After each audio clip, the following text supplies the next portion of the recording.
The meeting of the Transportation Committee is now called to order. Please stand up and let's do this Pledge of Allegiance. And my new best friend, Linda Molina, can you please lead us? I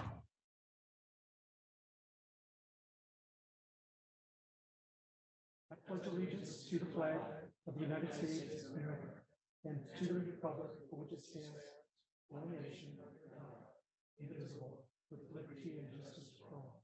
Linda, thank you so much.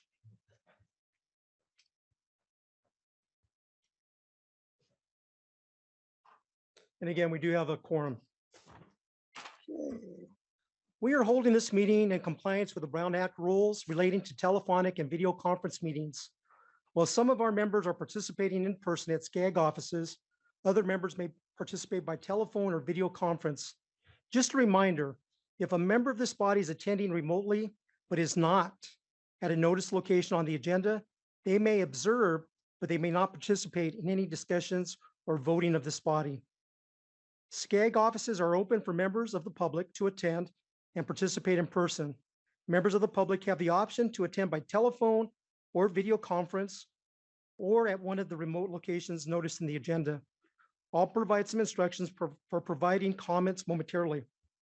Before I open up the public comment period for matters that are not on the agenda, here are some housekeeping items. Number one, detailed instructions on how to attend the meeting in person, by computer, or by phone have been provided in advance and are also included in the agenda packet. For those who are attending the meeting by phone, please press *6 to mute and unmute your phone.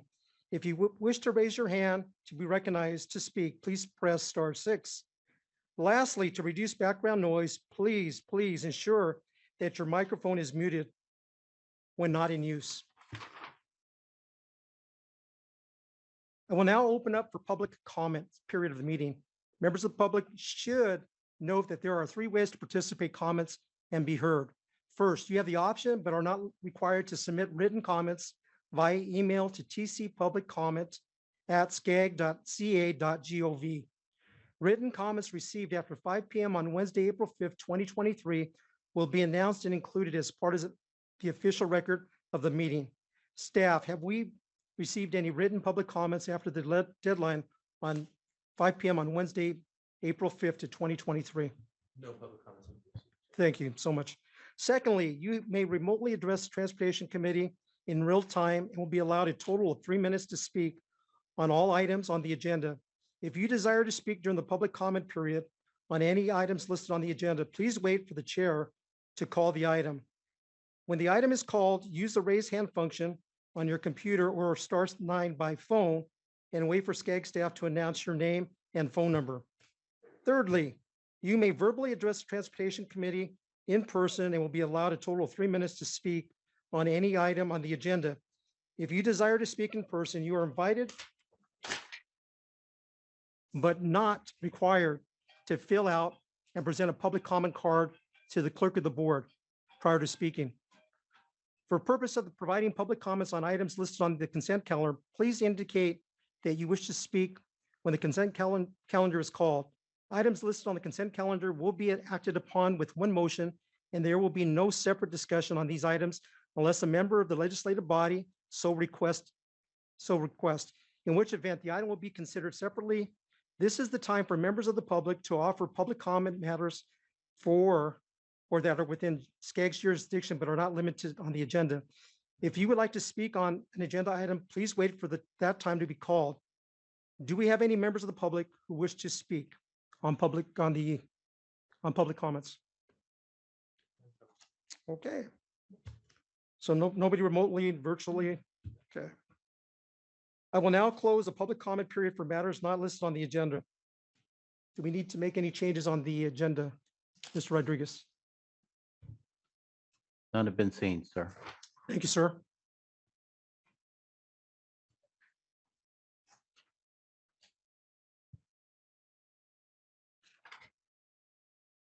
First of all, I would like to remind everyone to unmute your phone before speaking and state your name during the deliberation and whenever making a motion or offering a second. And for those who have joined us by phone, please press *6 to mute and unmute your phone. At this time, we're going to do the election of TC Chair and Vice Chair, and Mr. Ruben Duran. It's all yours, sir. Thank you, Mr. Chair. Good morning and good morning, members of the committee. At this time, the policy committees are being asked to nominate and elect a chair and vice chair for service commencing at the end of the General Assembly next month. For the Transportation Committee, I'd like to just very briefly remind you what SCAG's bylaws require by way of eligibility for membership for chairman and vice chairpersonship. The chair and vice chair must be members of each respective committee, of course, and must also be representatives to the regional council. Officers and those elected by the regional council to serve as officers cannot serve as chair or vice chair of a policy committee. Sorry, Madam President, can't be chair of transportation this year. An individual may serve 2 consecutive terms on 1-year terms or 2 consecutive 1-year terms as chair or vice chair if so elected. Any person who served as chair of a policy committee for 2 consecutive years or as vice chair for 2 consecutive years must wait 1 year before seeking election again to be the chair or vice chair of the same policy committee, except that any vice chair who has held such a position for up to 2 consecutive years may be elected to serve as a chair for the following year for up to 2 consecutive years. If a vacancy occurs in the office of chair of a policy committee, the vice chair shall serve as chair for the unexpired term, and a new vice chair shall be elected to fill the unexpired term. At this time, Mr. Chairman, I am informed that you will be stepping down as chair, and the Honorable Tim Sandoval from Pomona is nominated for the position of chair for the coming year. For the position of vice chair, I understand we have the Honorable Mike Judge for that position. I am unaware of any other nominations that have been submitted to SCAG staff or SCAG leadership. The bylaws do, however, provide that members of the Transportation Committee may nominate another member who so qualifies or themselves from the floor. So, Mr. Chair, with your permission at this time, I'd like to open the floor up for nominations, either here in the room or virtually. I'm looking across the room. I see no one. Mr. Rodriguez, if you could confirm for me that there are no raised hands virtually. Yes, sir. I can confirm. Okay. Given that, Mr. Chair, we have one nominee for the chair and vice chair position. In the interest of expediency, I would recommend that we move this item into the consent calendar so that the Transportation Committee can take just one vote for all of the items unless there's objection from either Mr. Judge or Mr. Sandoval. I understand Mr. Sandoval is not with us today because he's not feeling well. So at your discretion, sir, we can do that. Let's do that, sir. Okay, so just to be clear, when the Transportation Committee votes on the consent calendar this morning, that will also include elections of the chair and vice chair, Mr. Sandoval and Mr. Judge. Okay, perfect. Before we do, I want to hold on for a second. We got a message from Mr. Sandoval. If you could respond. Thank you, Chair. We received a message from Councilmember Tim Sandoval. He wanted to provide just a quick comment.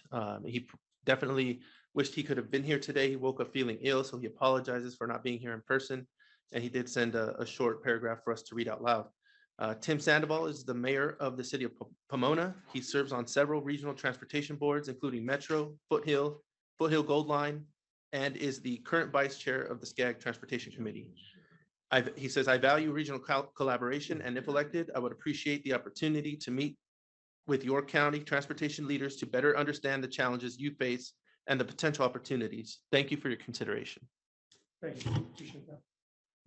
So at this time, we're going to the consent calendar. Do I have any public comments on this item?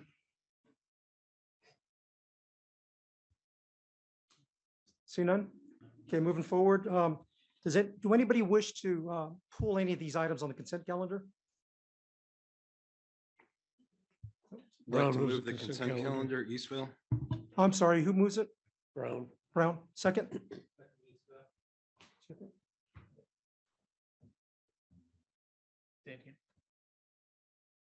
Roll call, please. Is there any comments? Constantine Anthony, Yes. Liz Becerra, Yes. Brian Berkson. Yes. Thank you. Russell Beth, Yes. Art Brown, Aye. Ross Chun. Ross Chun, Andrew Doe. Andrew Doe. Daryl Doris. Yes. John Dutre. Yes. James Gaisley. Aye. Jason Gibbs. Yes. Brian Goodell. Aye. Kurt Hagman. Kurt Hagman. Dan Harnett. Yes. Laura Hernandez. Mike Judge. Yes. Mike Judge, thank you. Received for Judge. Fred Young. Fred Young, aye. Trish Kelly. Yes. Linda Krupa. Yes. Richard Loa. Yes. Clint Lorimore. Aye. Ken Mann. Ken Mann, yes. Thank you. Received. Steve Manos. Yes. Ray Marquez. Yes. Larry McCallan. Yes. Marsha McLean. Yes. Dennis Michael. Yes. Linda Molina. Yes. Carol Moore. Carol Moore, aye. Ara Najarian. Yes. Frank Navarro. Yes. Sharona Nazarian. John Primith. Yes. Gil Revelar. Yes. Ed Reese. Yes. Crystal Ruiz. Ali Saleh.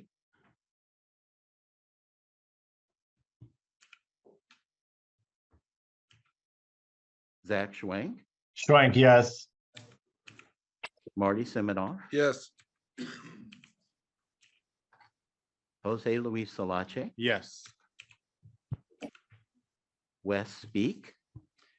Aye. Karen Spiegel. Karen Spiegel. Cynthia Sternquist. Yes. Steve Ty. Michael Vargas. Yes. Scott Voigt. Yes. Donald Wagner. Aye. Thank you. Received. Colleen Wallace. Yes. Alan Wapner. Yes. Thomas Wong. Yes. Thank you. Mr. Chair, the motion passes 31 in favor and 0 against. Thank you, Ms. Rodriguez. I appreciate that. We're going to our action items. We're going to start with item 14. I'm going to move this ahead. So item 14 is the Joint Office of Energy and Transportation, Policy Directions for Transportation. Do we have any public comments on this item?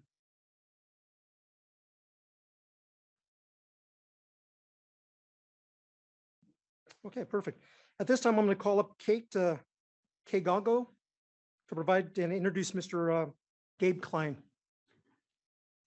Good morning, members of the Transportation Committee and Chair. I have the pleasure of introducing Mr. Gabe Klein, the Executive Director of the Joint Office of Energy and Transportation. Mr. Klein will discuss the mission of the Joint Office and the U.S. National Blueprint for Transportation Decarbonization, the landmark framework of strategies and actions to remove all emissions from the transportation sector by 2050. The blueprint will serve as a guide for future policymaking and research, development, demonstration, and deployment in the public and private sectors to transform how people and goods move throughout the United States. The presentation will also cover how the administration is increasing the federal government's capacity to provide funding and technical assistance for the adoption of zero-emission vehicles nationwide.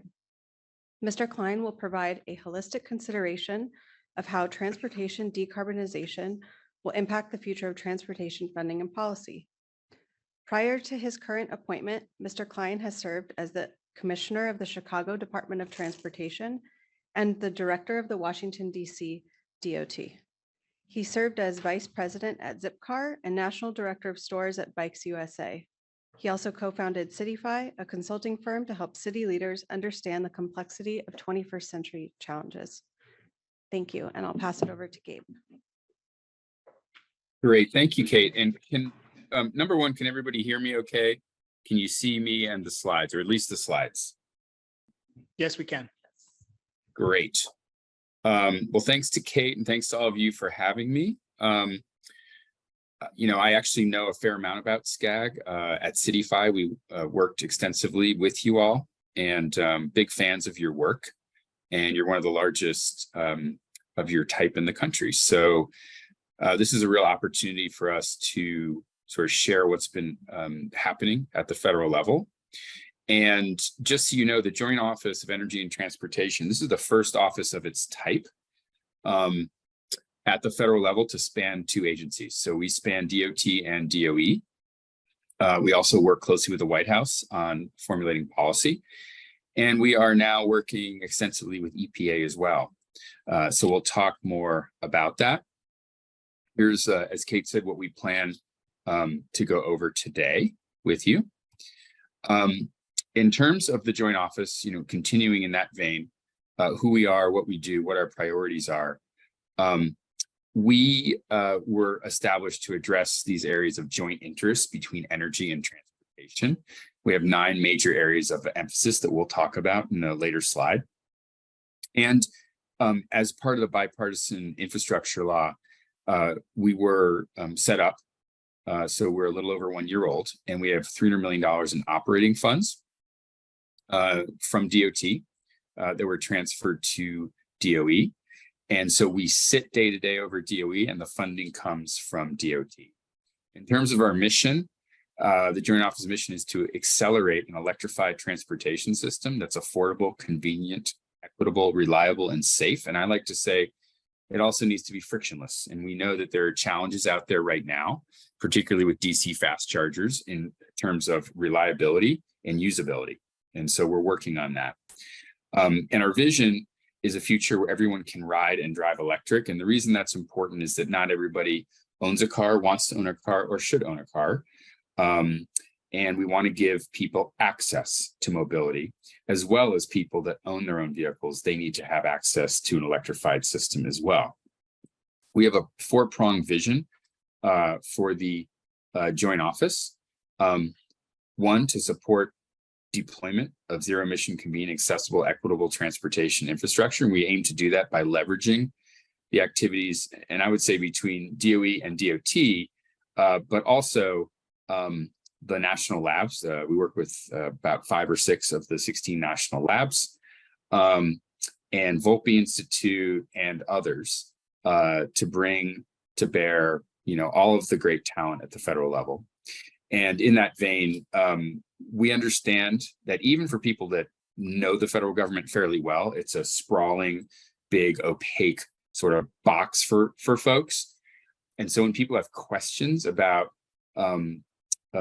sustainable fuels, and that means not just EVs, but also hydrogen, liquid natural gas, propane, they can come to us. We don't necessarily have all the expertise in our office, but we have expertise, particularly that's lacking in the federal government. We're building that up. And then we bring to bear the best and the brightest from the federal government to answer people's questions. And we also serve as a convener. And that includes the private sector, NGOs, academia, because this is really more than just even an all of government approach. We're talking about reinventing the economy around renewable energy at our core. That's what the Biden administration is doing, and providing, you know, incredible job opportunities for the next generation as well.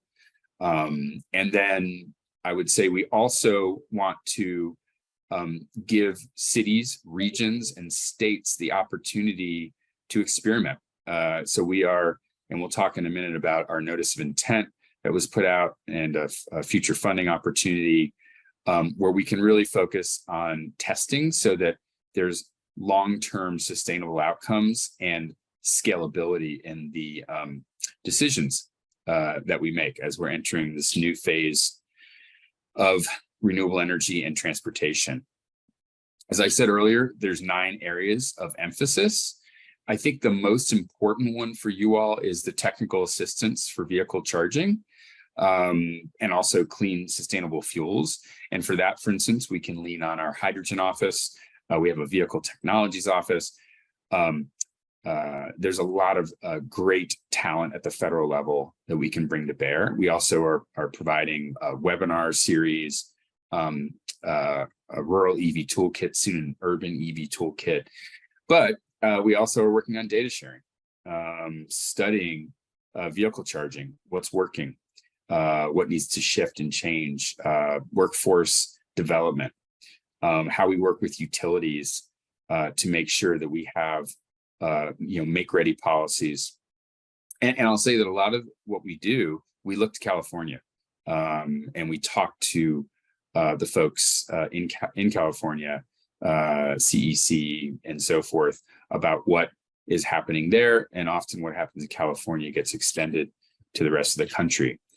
In terms of the way that we're structured, I'm the executive director, and this is sort of how we're set up. We have 4 core areas: the technical assistance and implementation team, but we're beefing up and building a standards and reliability team to work with industry, work with state, cities, regions, to make sure that we're building a national network that works for people, a data and analysis team so we can manage what we're building, and a communication education team. Steve Lomley is on with me today, and he manages that team from Colorado.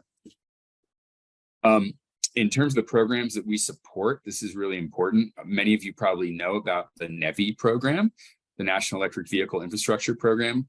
That's the $5 billion for states to build our national DC fast charging network, a minimum of 4 ports every 50 miles, 150 kilowatts per port. But it's important to note that now the Charging and Fueling Infrastructure Discretionary Grant Program is live. And so, for all of you mayors that are on, public works directors, energy directors, there's 1.25 billion of the 2.5 just for community grants. And that's something everybody should look at. You can get more information on our website about that. It's available direct funding to localities.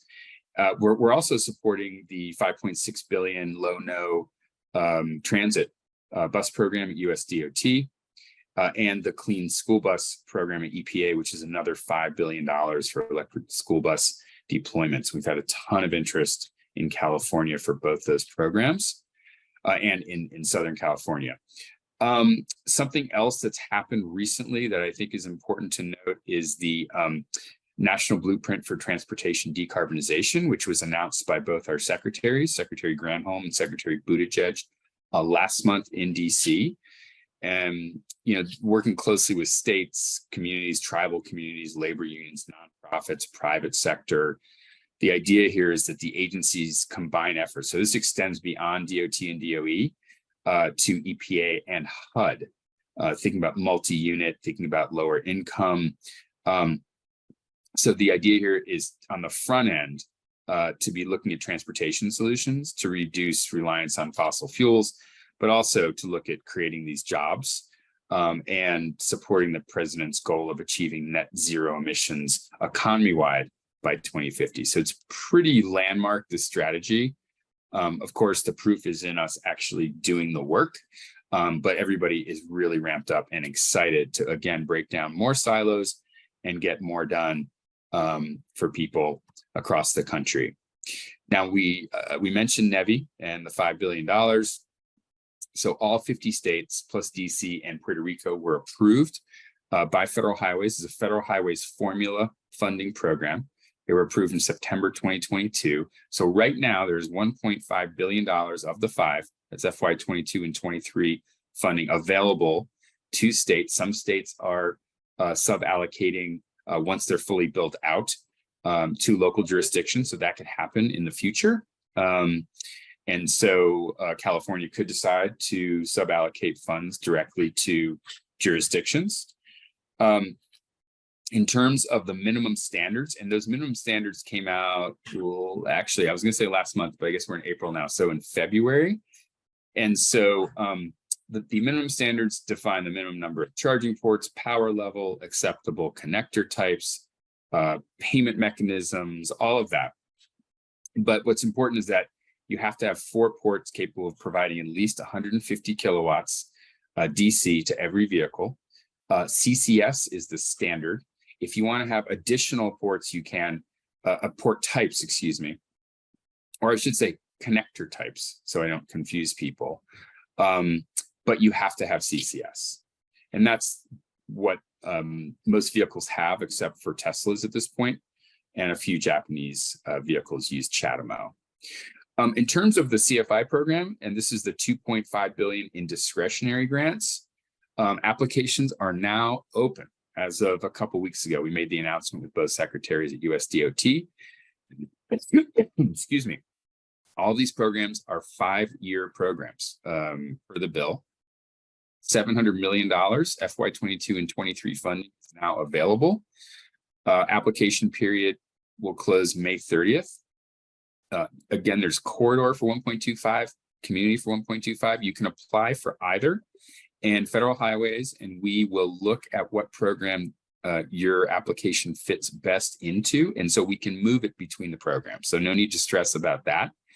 And the other thing is, just to note, it's not limited to EV charging, hydrogen, propane, natural gas. Go ahead and apply for that as well. And there's an 80-20 federal cost share, 80% federal, 20% other. Depending on the program, that other could be a combination of local and private, or it could be private, just private. In terms of the key requirements of the corridor charging grant, it needs to be located along a designated alternative fuel corridor. We have 75,000 miles designated right now, and it can be within 1 mile. EV charging within 1 mile and other alternative fuels within 5 miles. So you can do hydrogen, for instance, within 5 miles of the alternative fuel corridor. Now, this is key. It can't be behind the fence. It must be publicly accessible. You must use the funds on the corridor charging grant to contract with a private entity. This was written into the law. You must address environmental justice, thinking of Justice 40% of the benefits accruing to disadvantaged and underserved or overburdened communities. And it must be accessible to and usable by individuals with disabilities. And we just actually had a webinar on siting, and there's more information on our website on siting for people with disabilities. On the community charging grant, which is probably more interesting to most of the folks here today, again, any public road or in any other publicly accessible location. So you can have it in a private parking lot or parking garage, as long as it is publicly available. It's got to be. And you may use the funds to contract with a private entity, but you're not required to, like with the corridor grants. Again, address environmental justice and expected to reduce greenhouse gas emissions, and be publicly accessible and expand access, including to those with disabilities. In terms of eligible entities for these grants, states or political subdivisions of states, metropolitan planning organizations. So if a bunch of local jurisdictions want to work with SCAG to put in an application, certainly can. And I think it's very interesting, actually. Units of local government, so you can apply directly. Special purpose districts or public authorities with a transportation function, which can include port authorities, toll authorities, so on and so forth, Indian tribes, U.S. territories, and any group of entities, by the way, can be put together. And on the community program side, state or local authorities with ownership of publicly accessible transportation facilities. If you have questions on this program, I would submit them to cfigrants@dot.gov, and there's a team of people that can answer those questions. We're going to talk a little bit about our core focus of technical assistance. While questions specific to the things on the right should be directed to federal highways. And they're the ones that are administratively handling these grants with our assistance. Questions related to the issues on the left can be directed towards the joint office. That being said, the joint office and Federal Highway Administration coordinate very closely across these topic areas. So if you send something to us and we need to send it to them, that's not the end of the world, but this gives you an idea of who to approach with what questions. The joint office is currently considering the best venue to address each topic, which include spreading awareness of existing tools that have been developed to address these concerns, hosting webinars to bring in experts, case studies, share lessons learned from other states, other regions, developing new materials to address gaps in what already exists. And if you go to our website, you'll see a lot of one-pagers, tools and data that can help you in putting your grants together, or just in general, working on electrification. So you can go to driveelectric.gov, and we have collated cutting edge resources. I was just saying, you can go to the data and tools section. You can get information on school buses, on the transit program, and so forth. There is a rural EV toolkit. There's an updated version actually coming out in the next month or two. And the urban toolkit, which I was just on the phone with the project manager this morning. I'm very excited about this. It's great. And that will be out very soon in the coming weeks. So keep an eye out for that. And between the two, it's got just a tremendous amount of information. And if you're in a suburban area, I would say both would be helpful to you. In terms of what's next for us, what we're working on this year in our second year, we're staffing up a lot because while we focused on supporting the 52 states and territories last year, this year we're opening up to all of you. And that means not only a different context and a different type of expertise needed, but it also means dramatically more, right? So we have 20 contractors behind our website handling those questions that come in, but we're actually hiring feds and more contractors to support us on utilities, on contracting and procurement support, and business modeling, and like understanding where the industry is going, so that the governments that we support can structure contracts and have long-term sustainable electrification in their cities and their towns.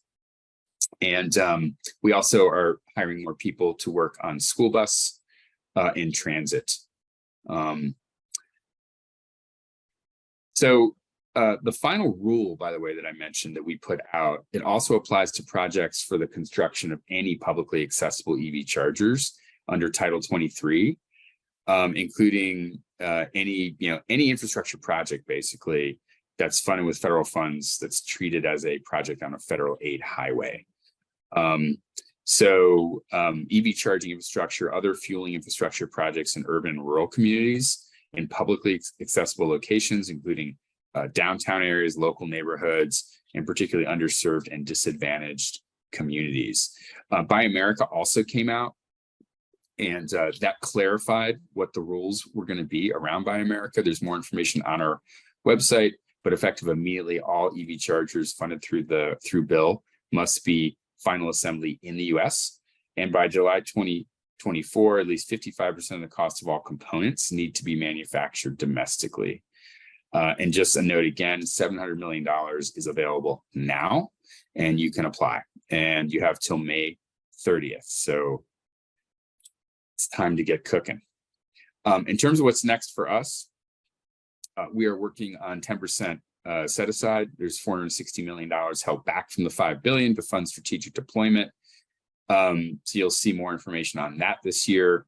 You're going to see additional designation of freight EV corridors, as well as the light duty corridors by federal highways.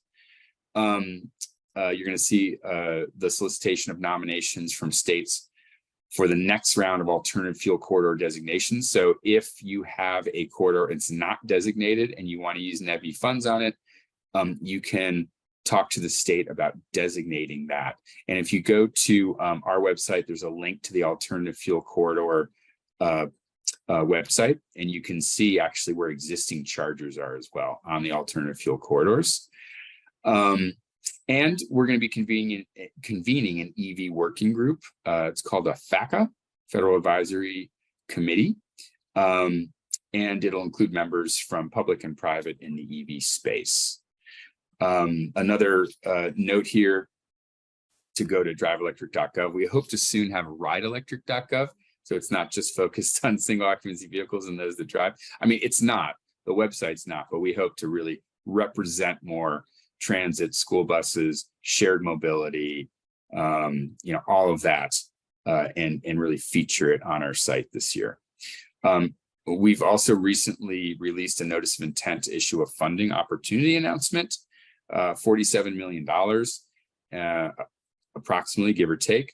Areas of interest include enhancing EV charging resiliency, equitable access and opportunity in electrification, workforce development, improving charging performance and reliability, increasing EV charging testing and certification capacity, as well as validating in the real world on the ground EV charging performance and reliability. So the details of that will be coming out soon, and then you all will be able to apply for those funds as well. And that is directly through the joint office, our office.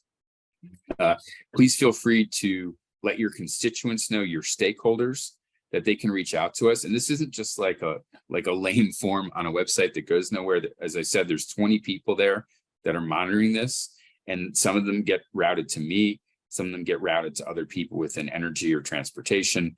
You can fill out this form. You can select either low, no emissions transit vehicle, school bus, or general. You will receive an initial response back within 48 hours during business hours. Whoops. And that's it. Wow, I got through 40 slides pretty quick. Thanks for having me. And I have a few minutes, I think, about 7 minutes, if there are any questions. Thank you, sir. Great presentation. Thank At you. this time, I'd like to open it up to the TC committee for any comments. I see Jan. Thank you. And thank you, Mr. Klein. This was a lot of information. And I appreciate it. I know everyone does, because there's been a lot of talk about this, the really broad swath of energy sources and possibilities, rather than just zeroing in on one source, which is generally electrification. And I want to just to remind everybody, and if this was in our consent calendar, the position that SCAG has taken, and I'm going to quickly read this quote, is we take the stance that does not give preference to a particular technology as long as it furthers the desired outcome of a zero emission transportation system that meets or exceeds federal and state targets. And so we love to see it being very inclusive so that we keep innovating and we coming up with these great ideas. So I appreciate all this work the Joint Office is doing. I do have two quick questions. And one, are we looking at any sort of standardization for the chargers? Because you did mention there are some that use a specific charger, others, Tesla and some Japanese cars use other sorts. And I didn't hear any reference, and I'm wondering, are we looking at those electrified roads? Because they seem to, I know that we've talked about them before. I know in Europe, they're looking at them closely. So I'd love to hear a little bit about the standardization and if we're open to the electrified roads. Thank you. Yes. Thank you. Thank you for the question. And absolutely around standardization. And the final rule is available on our website and provides pretty extensive standards, even around payment types, how communication standards, what the communication standards are, and not just between the person and the charger, but also charger to charger, charger to network, vehicle to charger. So there's pretty extensive standards.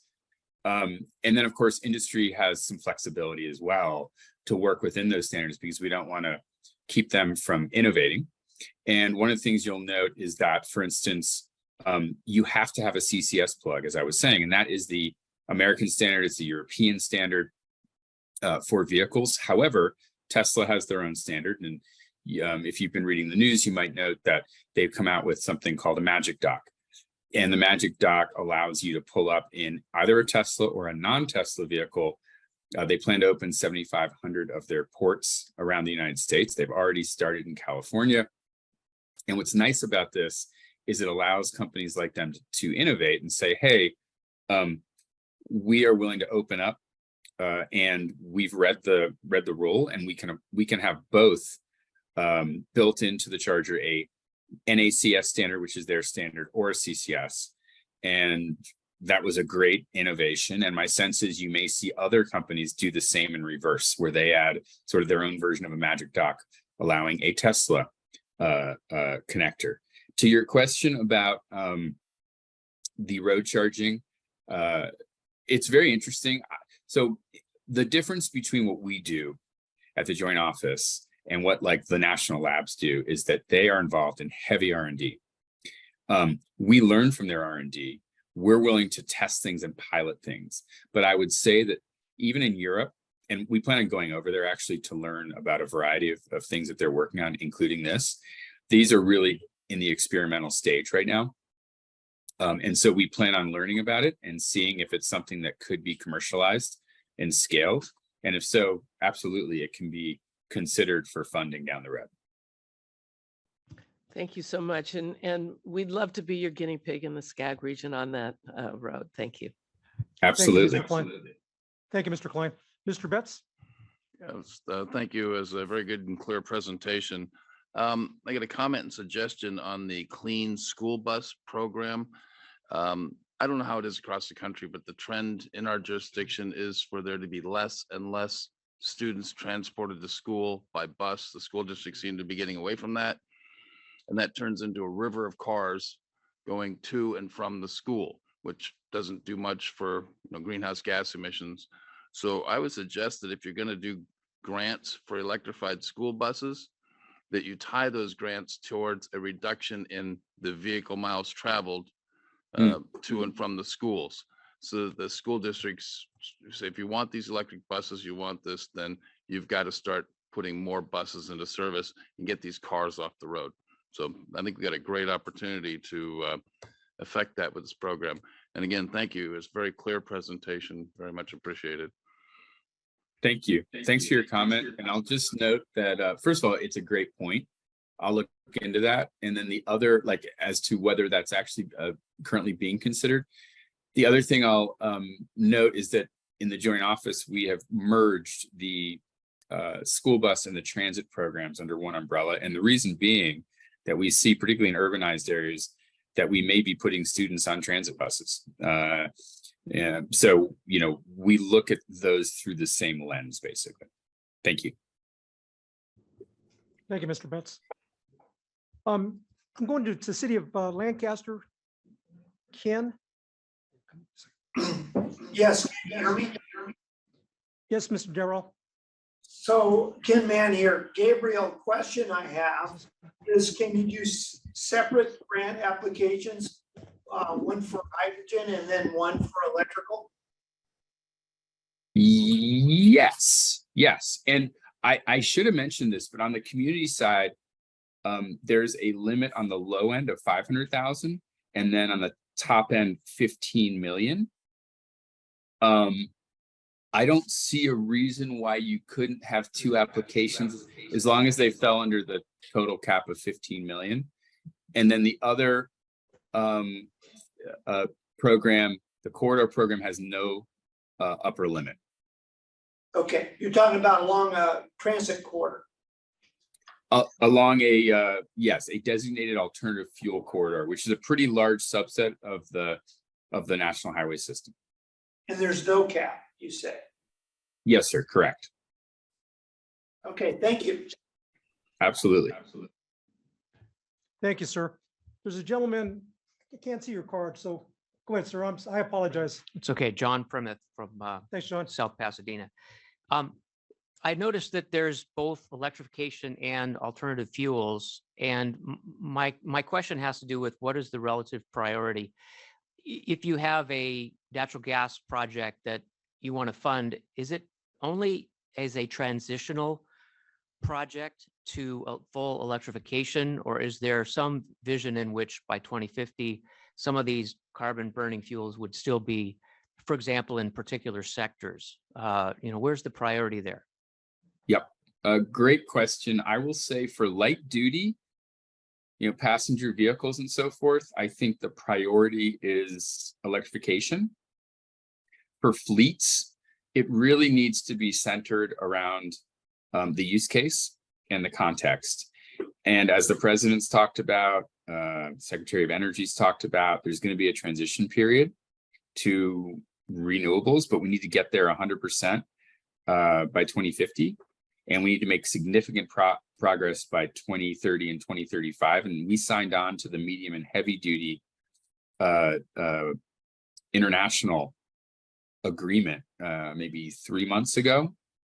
And I think we committed to 50% reduction by 2030.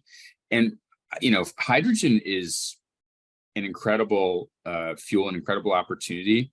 I think for long haul trucking, for buses, like we know Los Angeles and Metro and others are interested in looking at both, depending on the use case. If you have a BRT like the Orange Line, could make sense for either, but you might need more flexibility for longer routes, and hydrogen might specifically be that. Then also, of course, you have the rolling brownouts and other issues like in San Francisco and other places. And so there's quite a bit of discussion happening, I would say, particularly in California, around redundancy and resilience and not having all the eggs in one basket for fleets.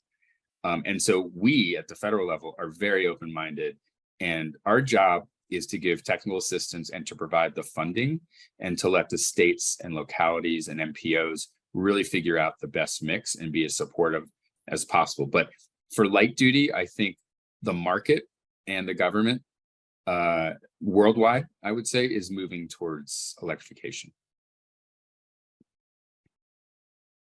And I think I have like 2 more minutes and I got to escape to a White House call. I got one more question, Mr. Anthony. Yes, thank you. Mr. Klein, I'm a little disappointed in your answer with the standardization. I understand you mentioned that the companies themselves are taking it upon their own initiative to include the alternative charging ports, but without a requirement from either the Department of Transportation or the Department of Energy, there's no reason why they can't suddenly turn around and not do that. I mean, if BMW suddenly came out with a gasoline car that could only be pumped with a very specific BMW style pump and marketed it to all of our luxury automobile owners, we would get inundated at our local city councils for why local cities aren't building the new BMW pump. And I say that kind of like it's ridiculous, but that's what's happening with the current Tesla automobiles. We have people calling us at the city saying, why aren't we building Tesla charging stations? And it's going to be a point where, unless we standardize it, the infrastructure and investment is going to have to be included on all of these different types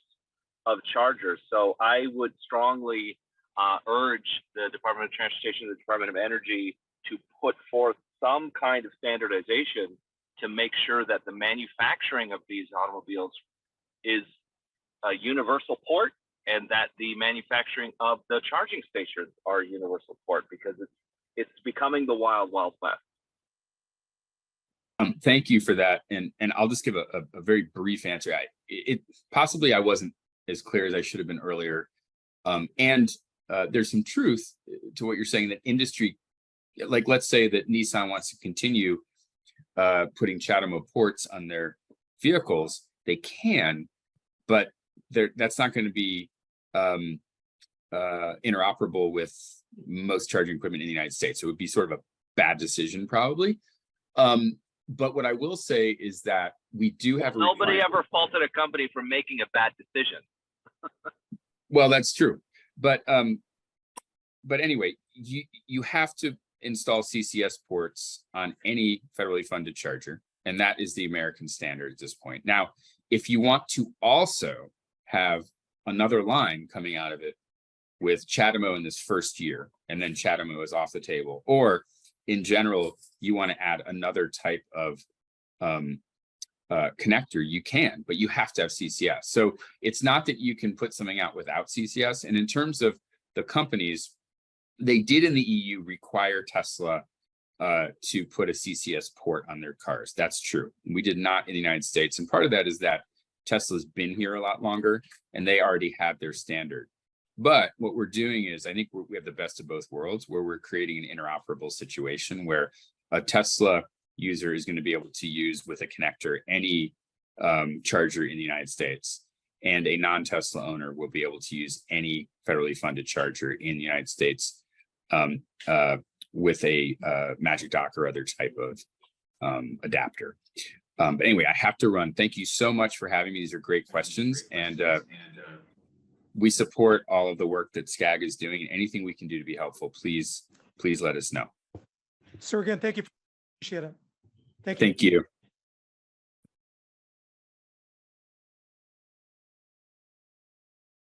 Right. Mrs. or Kate, can you please send this PowerPoint to all the members?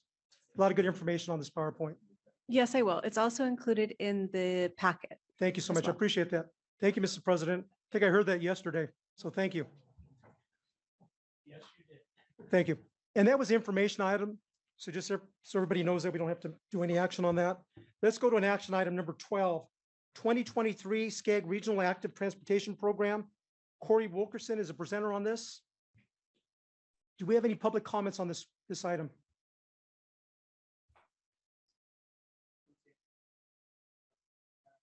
Okay, perfect. Let's move on. Corey, go ahead. Great, thank you. Good morning. My name is Corey Wilkerson, and I'm a principal planner in the Mobility Planning and Goods Movement Department. This morning, I'd like to present to you the 2023 Regional Active Transportation Program.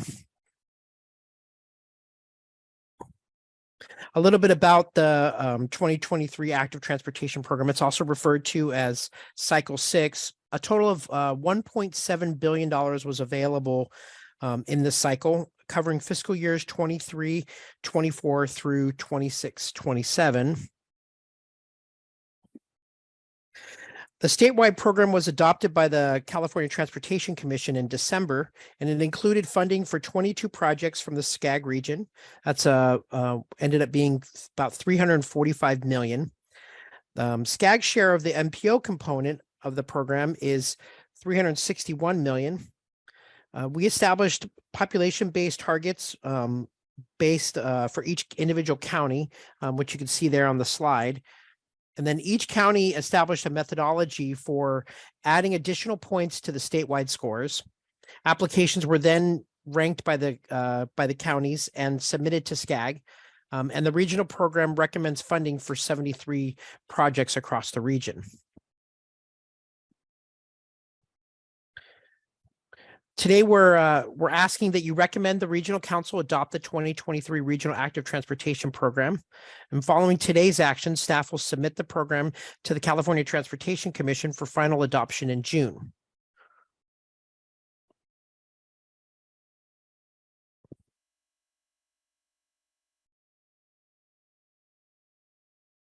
Thank you for your time today, and I'm happy to answer any questions that you might have.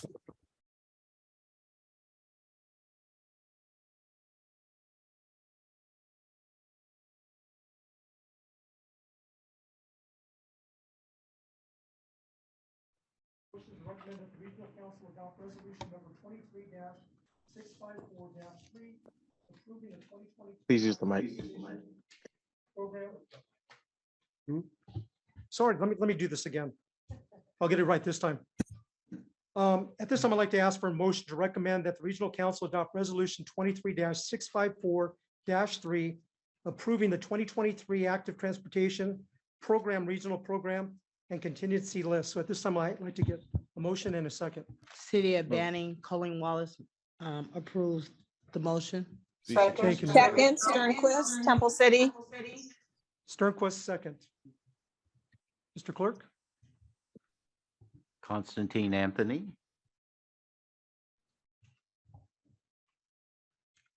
Liz Becerra, Yes. Brian Bergson, Yes. Russell Betts, Yes. Art Brown, Aye. Ross Chun, Andrew Doe, Daryl Doris. Thank you, received. John Dutray, Yes. James Gaisley, Gaisley, aye.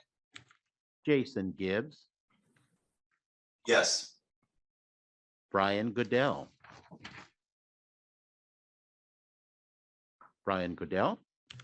Kurt Hagman, Jan Harnick, Yes. Laura Hernandez,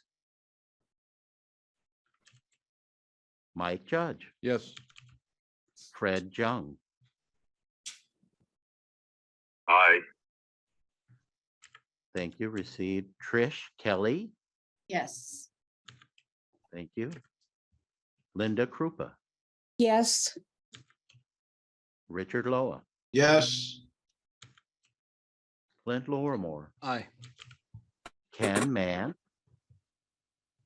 Ken Man, yeah. got it. Steve Manos, Yes. Ray Marquez, Yes. Larry McCallan, Yes. Marcia McLean, Yes. Dennis Michael, Yes. Linda Thanks for the Molina. railing. Yes. Thank you. Linda votes yes. Thank you. Carol Moore, Carol Moore, I. Ara Najarian, Yes. thank you. Frank Navarro, Yes. John Primmett, Yes. Gil Rebolar, Yes. Ed Reese, Yes. Crystal Ruiz, Ali Saleh, Tim Sandoval, Zach Schwank, Blank, yes. Marty Siminoff, Yes. Jose Luis Salache, Yes. Wes Speak, Aye. Karen Spiegel, Cynthia Sternquist, Yes. Steve Ty, Michael Vargas, Yes. Scott Voigt, Scott Voigt, Lake Forest, yes. got it. Donald Wagner, Aye. Colleen Wallace, Yes. Alan Wapner,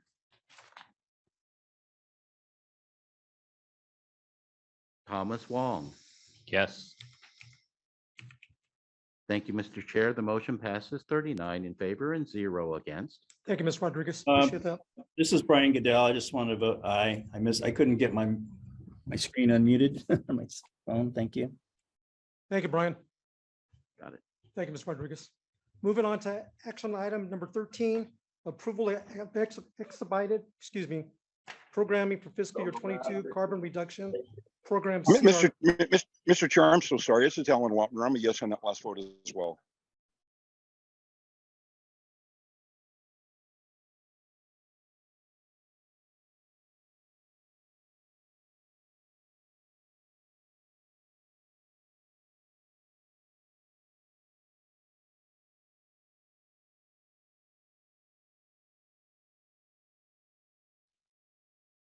Program is a new program established under Federal Surface Transportation Funding Law, known as the Infrastructure Investment and Jobs Act, or Bipartisan Infrastructure Law. Both names work. The Carbon Reduction Program, or CRP, as name implies, provides funding for transportation projects that reduce CO2 emissions. SCAG is responsible for selecting projects to be funded using CRP dollars in our region. For fiscal year 2022, the first year of available funding, The SCAG region's share is roughly $33.6 million. Due to limited time to obligate the fiscal year 22 CRP dollars, SCAG staff is recommending an expedited project selection for this first year of funding. In pursuit of that recommendation, we have worked with the county transportation commissions to propose a series of projects that reduce carbon emissions and align with regional transportation goals and objectives and can be delivered quickly to meet federal timelines. The selected projects are listed in your packet starting on page 147. Following the anticipated regional council approval of the advanced programming of fiscal year 22 CRP funding today, staff will return with program guidelines for the selection of projects for fiscal years 23 through 26. Consistent with the federal appropriation approach, SCAG will use 65% of CRP funds for a CTC partnership program. The remaining 35% of CRP funds will be applied to a regional partnership program to support regional or local pilots and partnerships that achieve regional transportation goals or objectives.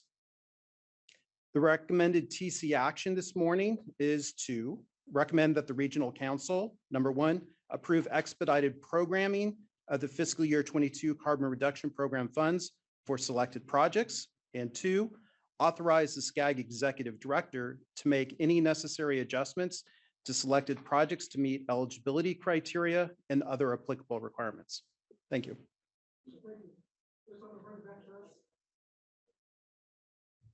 Thank you so much. This time I'm going to bring it back to the committee for questions. Yes, ma'am. I just have a question for where it says Interstate 15 Express Lane projects. There's projects too that's from the 10 all the way to Coachella where we're trying to do a bypass. So can't some of these funds go towards that too? This is going to the southern portion of the project and the preliminary engineering for that. Excuse me, I'm a little choking up on there. I feel very passionately about this project, apparently. Yeah, it's for the preliminary engineering. I apologize. I'm not as familiar with the bypass portion of it. This is because the nature of the carbon reduction, we have to be very careful about what we can apply it to. So because this component for the I-15 express lanes is for preliminary engineering, we are following a narrow path that aligns with where Caltrans is kind of setting for their carbon reduction strategy. We just have to be cautious about how we use these funds for anything that's kind of beyond that. So we can have that additional discussion about how we can figure out the appropriate color of funds that can help do that bypass work and working with our CTC on that. But that's kind of a slightly different conversation. Let me go to Mr. Goodell. Thank you. The staff report mentions that as a requirement to receiving these new federal funds, that Caltrans is responsible for developing a carbon reduction strategy by November of this year, which identifies the projects and strategies to reduce transportation emissions. The staff report does not mention if Caltrans is on board with the SCAG advancing the selection of the fiscal year 2022 projects ahead of the development of the carbon reduction strategy plan. Can you clarify if our early approval of the fiscal year 2022 projects is acceptable to Caltrans? Thank you. Yes, sir.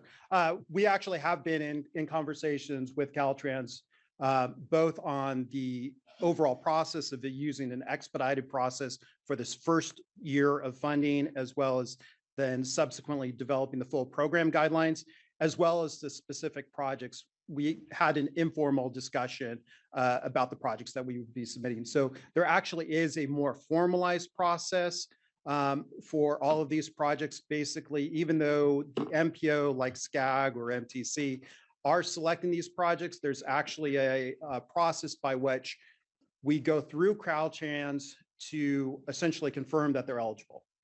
So there's like multiple opportunities to check the boxes that that Caltrans is happy with our process. But yes, we've been in conversations with Caltrans on this kind of two-stage approach for getting those first-year funds approved. Okay, that's as clear as mud. That's great. Thanks.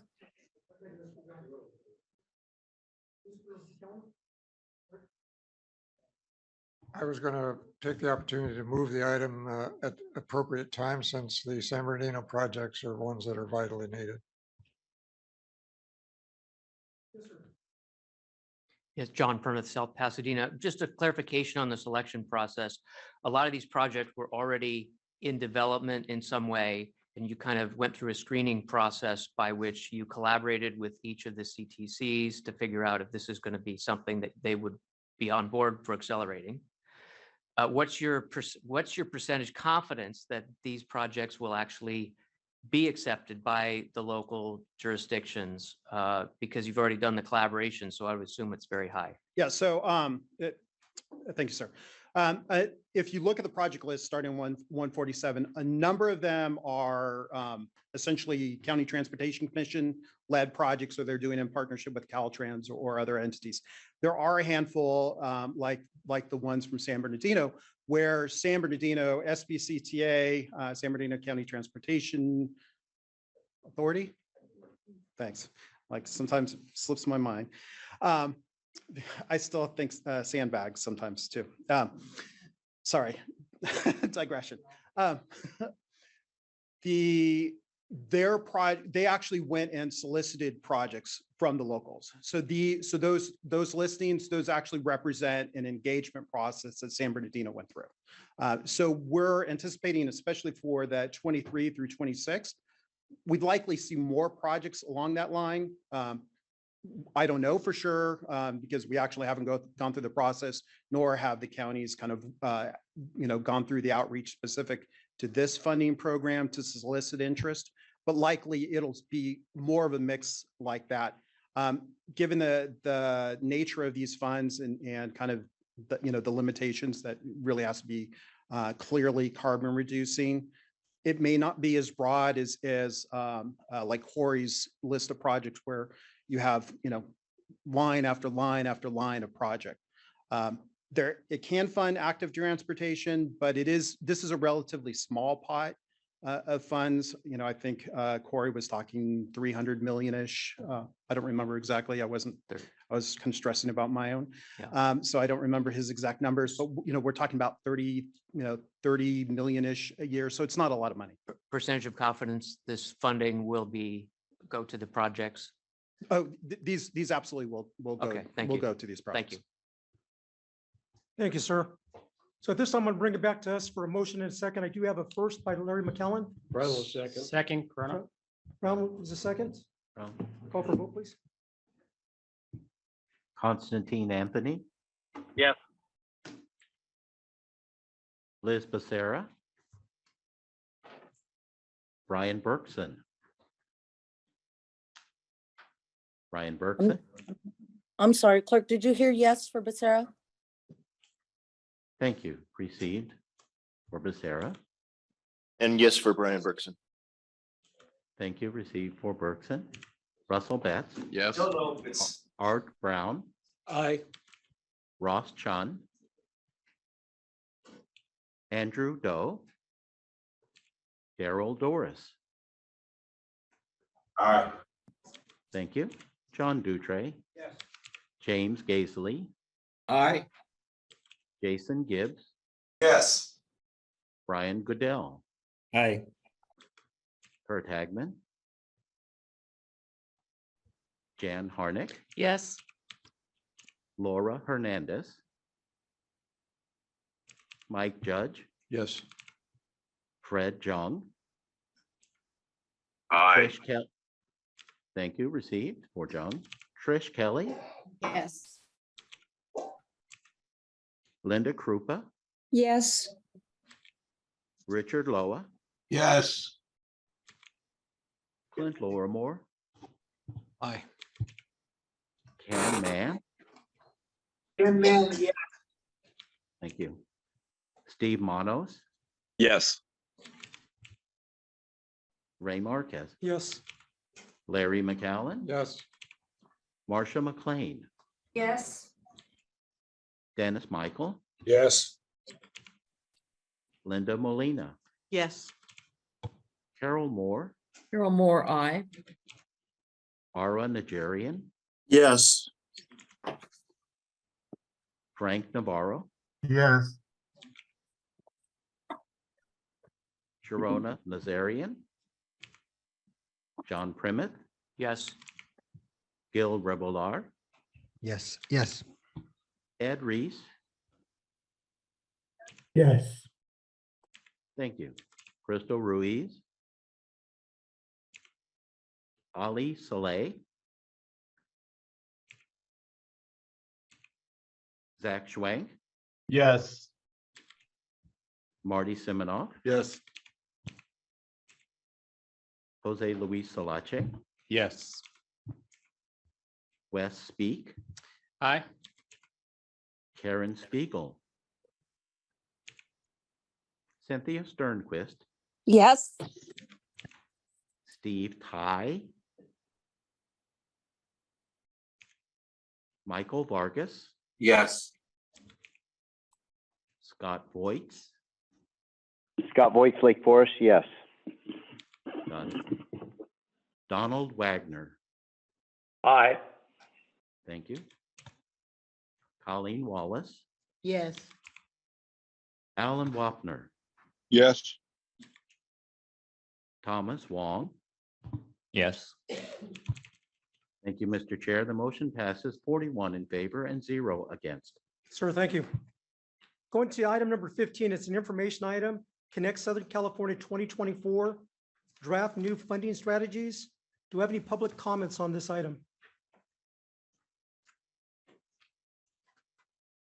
I'm going to go to Jamie Letterman, Senior Planner, for a presentation. All right. Good morning, members of the committee, and I would like to thank the chair for giving me the opportunity to speak with you today. My name is Jamie Letterman, and I am a senior regional planner at SCAG. Today, I would like to update you on the status of the Connect SoCal 2024 financial plan development.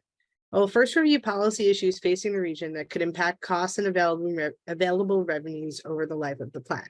I will then review new and innovative funding strategies included in the previous plan and potential updates the SCAG is currently analyzing for Connect SoCal 2024 in order to encourage feedback and discussion.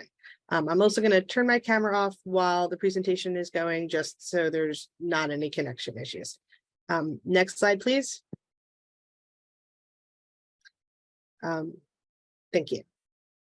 The 2024 RTP SCS, also referred to as Connect SoCal 2024, must include a financial plan that estimates how much funding will be needed to implement recommended improvements, as well as operate and maintain the transportation system over the minimum 20-year planning horizon.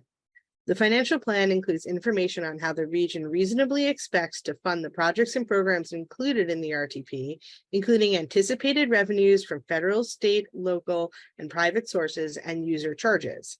The financial plan must demonstrate that there is a balance between the expected revenue sources for transportation investments and the estimated costs of the projects and programs described in Connect SoCal 2024, ensuring that the plan is fiscally or financially constrained. The region's forecast timeframe for Connect SoCal 2024 is fiscal year 24-25 through fiscal year 49-50. The underlying data are based on financial planning documents developed by the local county transportation commissions and transit operators. Revenue forecasts also incorporate information from the California Department of Transportation, or Caltrans, and the California Transportation Commission, as well as the projected flow of federal funding to our region. The regional forecasts incorporate the county forecasts where available to ensure consistency between the SCAG forecast and the planning documents of the county transportation commissions. Next slide, please. This slide illustrates the process we use to develop the financial plan. We first update data to perform an initial core revenue forecast. We then update operations and maintenance costs for the existing system over the life of the plan. We then calculate the cost of capital projects and other programs over the plan period, including projects programmed in the FTIP and submissions from CTCs and other partners. We combine these initial estimates for core revenues and the planned costs to arrive at our working draft of initial fiscal constraint. We then explore innovative financing and new revenue sources that could help address any potential funding shortfall and fund regional strategies that are essential to the RTP SCS, which I will begin discussing today. Next slide, please. We have previously presented our current projections for core revenues, and I will discuss new and innovative sources later in this presentation. But I'd like to take this opportunity to briefly review key funding challenges the region is facing and the underlying policies that shape these trends that we have featured at previous Transportation Committee meetings. Historically, revenue sources have not kept pace with inflation. Gas taxes substantially fund about 40% of core revenue sources. Excise taxes on gasoline and diesel fuels are the basis of most federal and state transportation funding sources and are cents per gallon. So revenues depend directly on the amount of gas purchased, not on the fuel price. The Federal Highway Trust Fund provides a federal highway and transit funding from a nationally imposed 18.3 cent per gallon gasoline excise tax. The current federal gas tax rate was set in 1993 and is not adjusted for inflation.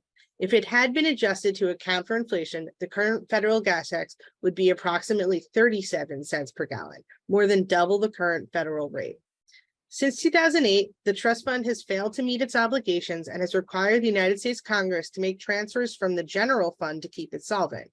Since 2008, more than $259 billion in one-time non-user fee transfers from the general fund to have been necessary to meet expenditures, including a $118 billion one-time transfer to partially fund the Infrastructure Investment and Jobs Act, or IIJA, and keep the trust fund solvent through the act's expiration in 2026. At the same time as the gas taxes remain stagnant, costs for capital construction and operating and maintaining the system have increased with inflation and other factors, which I will discuss more in a moment. Additionally, funding shortages contribute to delayed preventative maintenance, increasing overall costs for system preservation. In California, SB1 more recently addressed some of these concerns as it is indexed to inflation and added a supplemental registration fee for alternative fuel vehicles. Looking forward, decreasing fuel consumption and increasing EV penetration is one of the foremost challenges facing our ability to fund needed transportation maintenance and improvements, and recent rules in California could increase the magnitude of this challenge. A recent rule by the California Air Resources Board requires all new vehicles sold in California to be zero electric vehicles by 2035, accelerating the need to secure alternate funding sources for transportation. Multiple states have already followed suit in adopting this timeline, which will further reduce federal funding as well. In short, transportation funding is not meeting transportation needs, and increases in EV penetration and fuel efficiency will steadily continue to decrease the viability of the gas tax as a sustainable source of transportation funding. Another potential issue with current revenue sources is our region's dependence on retail sales growth and expiring local sales tax measures. Local sales taxes are the single biggest transportation funding source in the region, historically providing over 30% of our core revenues. They are also especially important revenue streams because they allow us to address local transportation priorities, in contrast to most state and federal funding streams, which are dedicated to specific uses. Changes in personal consumption patterns and the overall population are main contributors to the growth in retail sales. Even small changes in consumer behavior or economic conditions can have significant impacts on revenues available for transportation investments. Additionally, 3 of the 8 transportation sales tax measures in our region expire before the planning horizon of 2050. Beyond the funding shortfalls discussed on the previous Beyond the funding shortfalls discussed, uncertainty in federal and state sources is also a challenge in long-term financial planning. Several state transportation funding programs are dependent on the yearly budget surplus or deficit. As a demonstration of this instability, the state went from reporting an unprecedented surplus in May of last year to a significant deficit this past November. While a full picture of the impacts of the deficit are still unclear, potential cuts to some of the transportation funding sources have been reported. On the federal side, there is always uncertainty in when Congress will pass surface transportation funding bills, how much funding will be included, and specifically what programs will be supported. Further, relying on general fund transfers, as discussed earlier, adds another level of uncertainty as they are political, unreliable, and not linked to transportation system uses. Overall, the core transportation sources that our region traditionally depends on are declining, they are volatile, and they are uncertain. In order to meet the increasing cost to implement recommended improvements, as well as operate and maintain the transportation system, our region needs new funding, stable funding, and sustainable funding. Next slide, please. Back one. Yes, thank you. Transportation expenditures for financial plan are summarized into three main categories. These include, first, capital costs for transit, passenger rail, state highways, and local streets and roads, including regionally significant arterials. Operating and maintenance costs for transit, passenger rail, state highways, and local streets and roads, similarly including regionally significant arterials, and debt service payments for current and anticipated bond issuance.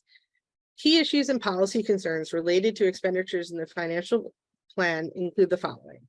Expenditures forecasts are dependent on incorporating the pressing need to encompass resiliency expenditures to address potential vulnerabilities in the system from extreme weather events. Resiliency needs are projected to increase the gap between estimated available funding and O&M needs, challenging progress the region has made in addressing outstanding system preservation needs throughout the state and region. SCAG staff are instituting a process to gather data on the magnitude of additional expenditures for system resiliency. These concerns extend to maintenance of all capital assets in the transportation system and could increase operations spending as excessive heat and other factors impact operations. Our forecast for transit O&M also includes estimated expenditures for rehabilitation and replacement of rolling stock. Adopted in December 2018 by the California Air Resources Board, the innovative Clean Transit Rule mandates that beginning in 2029, 100% of new purchases by transit agencies must be zero emission buses or ZEBs, with a goal for full transition by 2040. Based on the current costs for a ZEB, this will likely increase rehabilitation and replacement costs compared to historical growth, and the rate of growth is uncertain and will likely differ across agencies depending on the current vehicle fleet mix and age. The region also faces challenges with increasing transportation cost escalation over the long-term plan horizon from labor, construction, and other factors. Simultaneously, staff are monitoring transit agency recovery from the COVID pandemic, which will vary across the region as stimulus funds are expiring. The financial plan uses a long-term 4.7% annual escalation factor for capital costs over the life of the plan, while long-term inflation is projected to grow at 2.3% annually. Given the differential between long-term inflation and capital cost escalation for transportation, and as cost escalation is growing at a higher rate, purchasing power of transportation revenue sources are expected to decrease by over 70% by the last year of the planning period, even if they are indexed to inflation. And as discussed earlier, the federal gas tax has not been increased or indexed to inflation, undercutting purchasing power even further. Next slide, please. Overall, I've touched on many topics that impact the Connect SoCal 2024 financial plan, but I'd like to leave you with three key takeaways. Our revenues are decreasing, our costs are increasing, and our transportation system needs are expanding. Next slide, please. Based on current projections of core revenues, we anticipate that a shortfall could be as large as $285 billion. Although further refinements to the financial plan details are anticipated to narrow this gap, the magnitude is generally consistent with prior plans, considering the breadth of issues I presented this morning. In particular, O&M costs appear to be a driving factor with the inclusions of resilience needs on the state highway system. This, combined with the unreliability and loss of purchasing power of existing state and federal gas tax funded sources over the long term, contribute to the funding gap. This persistent shortfall, along with the policy issues I've highlighted in this presentation, underscore our region's need to find new and sustainable sources of transportation funding. Next slide, please.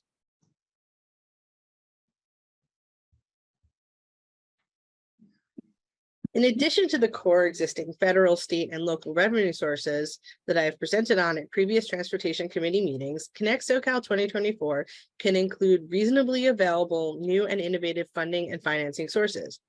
These new and innovative sources are essential for achieving fiscal constraint and funding regional strategies that are crucial to meeting required greenhouse gas reduction targets. When developing new and innovative sources to include in Connect SoCal 2024, SCAG uses the following principles. These principles were first developed in collaboration with the Transportation Committee in previous cycles and updated to reflect input from the Next Generation Infrastructure Subcommittee recommendations. These are first, to establish a user fee-based system that better reflects the true cost of transportation, provides firewall protection for new and existing transportation funds, and equitable distribution of costs and benefits. Second, to pursue funding tools that promote access to opportunity and support economic development through innovative mobility programs, such as pilot studies of universal basic mobility. Third, to promote national and state programs that include return to source guarantees while maintaining flexibility to reward regions that continue to commit substantial local resources. Fourth, to leverage locally available funding with innovative financing tools to attract private capital and accelerate project delivery. For example, tax credits and expansion of the Transportation Infrastructure Finance and Innovation Act, TIFIA. And lastly, to promote local funding strategies that maximize the value of public assets while improving mobility, sustainability, and resilience. For example, helping local jurisdictions leverage technological strategies and big data to manage transportation systems to create value. Next slide, please. This slide shows the new and innovative sources included in 2020 Connect SoCal, which provided over $140 billion of revenue for the previous plan. In the following slides, I will describe these strategies in more detail and also discuss potential updates that the staff is in the process of evaluating. Currently, staff is using the sources listed here as a starting point for our analysis and working at updating for changes in conditions and timelines. We are also exploring additional new sources that can be included in Connect SoCal 2024 or future plans, including, for example, inclusion of a low emission zone, potential transportation revenue from SB 743 mitigation fees from private development, and we are also tracking discussions on tax-based expansion.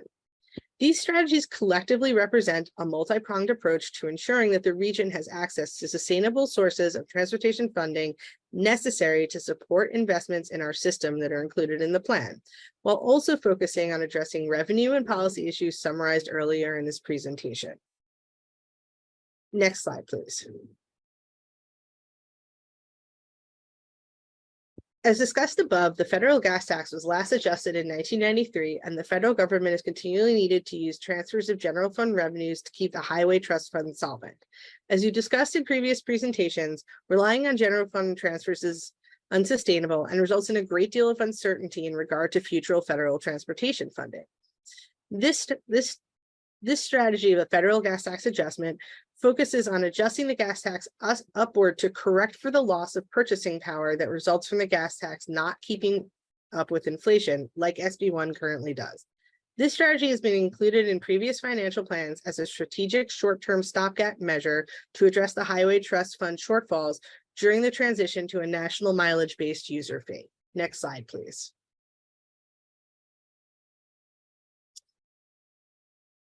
The mileage-based user fee replacement funding mechanism assumes a mileage-based user fee that would replace existing state and federal gas taxes in order to provide long-term sustainability and certainty in transportation funding.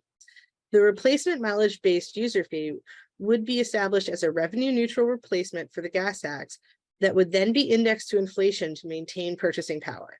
This shift to a VMT-based funding mechanism would provide the sustainable source of funding to address the forecasted gas tax shortfall due to erosion from increasing EV adoption and increasing fuel efficiency. This would also address an uncertainty in federal funding that comes from reliance on one-time general fund transfers. Next slide, please. The strategy to shift to a mileage-based user fee is not unique to the SCAG region or California and is seeing growing support nationally at the federal and state level. Nationally, this map shows that most states are exploring a transition to a mileage-based user fee to address the fundamental issues inherent in the gas tax moving forward. States in yellow have an active road charge program in some form. States in green have piloted a road charge, and states in blue are studying road charge mechanisms currently. Nationally, support for a mileage-based user fee was expanded by the recent IIJA federal legislation, and US DOT is now required under the act to carry out a nationwide road user charge pilot program. The IIJA additionally continues grant support through the Strategic Innovation for Revenue Collection Program and expands its eligibility over previous grant programs to include MPOs and local governments. SCAG has been an active supporter of the national program, and this recent expansion will allow SCAG to potentially further work supporting an equitable transition to a mileage-based user fee in the SCAG region. Next slide, please. California has already made considerable progress studying a statewide road user charge, and guest speakers have spoken more in depth on progress in previous committee meetings. Just to give you a recap, SB 1077 required California to study the potential for a road user charge as an alternative to the gas tax. And the state conducted a 9-month statewide pilot with 5,000 participants in 2017. The program had an 85% participant satisfaction rate, and 73% of participants found that a mileage-based user fee was more equitable than the gas tax. Caltrans has continued to pursue further feasibility studies for road user charge implementation, including exploring how a road user charge would work with ride-sharing, EVs, and autonomous vehicles, and is planning further piloting of revenue collection mechanisms. Caltrans is also part of RUC West, a consortium of 17 states studying the integration of road user charges across state lines. Next slide, please. The local road charge included in Connect SoCal 2020 leverages the state mileage-based user fee program infrastructure to provide additional funding for our region. The local road charge program includes locally implemented pricing strategies that can be used to respond to local conditions and meet local needs. This strategy acknowledges the diversity of communities and needs across the SCAG region. Additionally, a local road charge could be used as a replacement for current transportation sales taxes when they expire, providing additional revenue while also increasing equitable outcomes by adhering to the user pays principle. Beyond being a source of revenue, targeted pricing strategies can help reach local community goals, such as using dynamic pricing to manage congested roads or parking pricing at key destinations. Next slide, please. Our work over the past several years has largely centered equity as a key component of any potential future pricing program. At the core of this strategy is to think about pricing more holistically, not just about roads, but about how pricing is a tool to improve the entirety of the system and how this all works together. Local road charge strategies can offer benefits to all communities, from reduced congestion to fewer collisions, cleaner air, reduced greenhouse gas emissions, improved health, and can also be targeted to improve equitable outcomes. Reinvestment of revenues can improve quality of life by enhancing pedestrian infrastructure, local bus circulator routes, express commuter buses, and bike share to increase mobility options. SCAG region's equity-focused approach expands beyond traditional mitigation options for pricing programs and explores how to integrate pricing as an opportunity to support universal basic mobility concepts to increase equity in underserved communities. More recently, SCAG's Mobility Innovation and Pricing Study focused on the potential equity implications of road pricing. The initiative combines stakeholder engagement, technical analysis, and communication strategies to elevate equity considerations as a key touchstone in planning for road pricing, most critically leading with the concerns of underrepresented communities through dialogue with community stakeholder organizations. Findings from the study support that we need to expand beyond traditional mitigation options for pricing programs, such as reinvestment in transit, and also explore pricing as an opportunity to support universal basic mobility concepts and increase equity in these targeted communities. Next slide, please. New and innovative sources from Connect SoCal 2020 also include other sources that are not considered as a core source in the revenue model. This includes private investment, most notably Brightline investment in high-speed rail and numerous goods movement investments.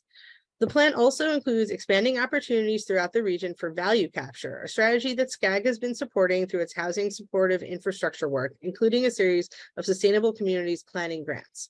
We're also looking at continued leveraging of innovative financing options to expedite project delivery, including potential opportunities that could address SB 743 EMT mitigation requirements. Next slide, please. As of today's presentation, we have shared all of the elements that comprise the draft financial plan. Moving forwards, staff will continue to refine the financial plan through collaborations with CTCs and incorporation of new information as we develop the draft financial plan for Connect SoCal 2024. Next slide, please.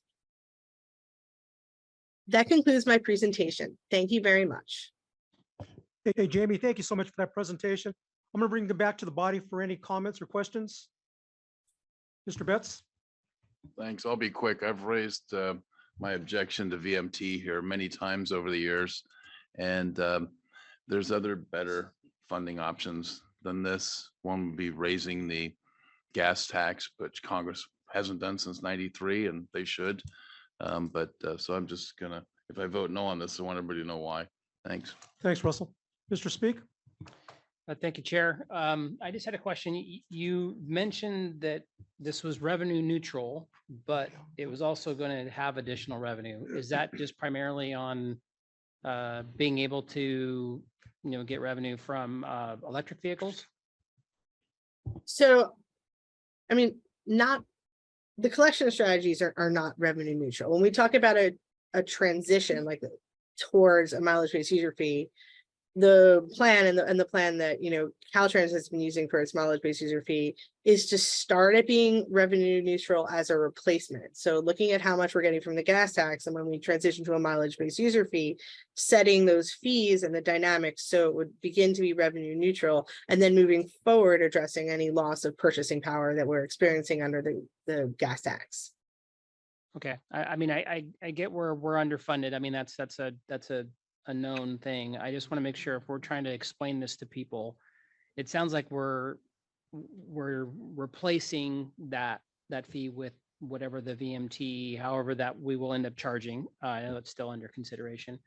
But I'm hearing that we're going to be just further discouraging travel by having additional tolls and parking fees at destinations. My biggest issue with all of this, and I don't have a problem with any of it from a big picture standpoint. My issue is that how do we communicate this to the public? It's not happening at the state level. We continue, I call it the frog in the pot theory, that we take commuters and we're continuing to not improve things, and we have a good excuse because there's not a lot of money. But even when we want to, we can't. And, SB 743's mitigation requirements, I know early in the process, the first 18 months of the program, I sent a public records request because I couldn't get an answer from Caltrans to Sacramento and asked, can you give me a list of the projects that you've mitigated for under SB 743? It took them a month to get back to me, and the answer was none, zero. I know that's not true now. There's been, some projects that have been mitigated for SB 743. For any project of any real size, it is not mitigatable. When you're talking about something that will relieve traffic in the meantime, and I get the fact that we want to go to more electrification, we want to go to, and we're talking about funding, right? That we want to be able to move people around. The first thing we should do is we should tell people what we're doing. Let the public know. There should be 100% be an education part of this to tell people what the issues are, instead of this frog in the pot idea, because business is going to work faster than we ever will. And the tolls were supposed to decrease usage on the freeway. It has done the opposite.